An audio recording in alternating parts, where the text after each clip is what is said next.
Half Dalek, half R2-D2, this robot's hard to ignore. But to these school children, he's just one of the guys. Meet Stepan, at least his robotic representative. The real Stepan's at home, recovering from leukemia, and isn't well enough yet to go back to school. So the robot goes for him.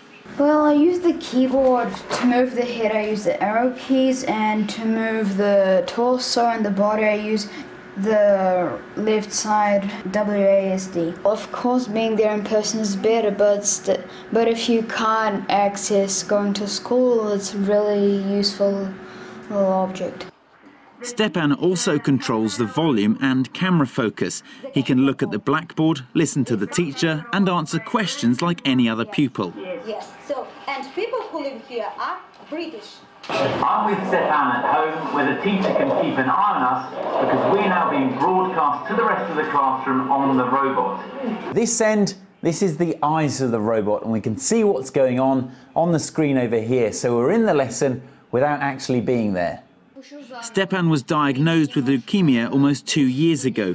He's been using the robot since September, and according to his mother, the benefits aren't just educational. Stepa started communicating to his classmates more since we had the robot. During the breaks, he can talk to them, meet with them.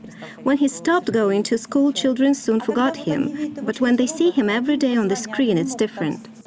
Work began on the robot in 2007 after first testing it as a remote policeman. Modifications like a camera with a 10 times optical zoom made it suitable for housebound school children. But couldn't a simple webcam do the job too? Webcams limit our opportunities because we can't change anything in that virtual reality. With a robot, my opportunities are almost unlimited. A person who can't only move the head but also the body experiences the phenomenon of telepresence. In this case, your personality is not on the screen, but with the robot. The robots are being tried out in hospitals too, so doctors can check up on patients from home, and they're helping disabled people find jobs as remote shop assistants.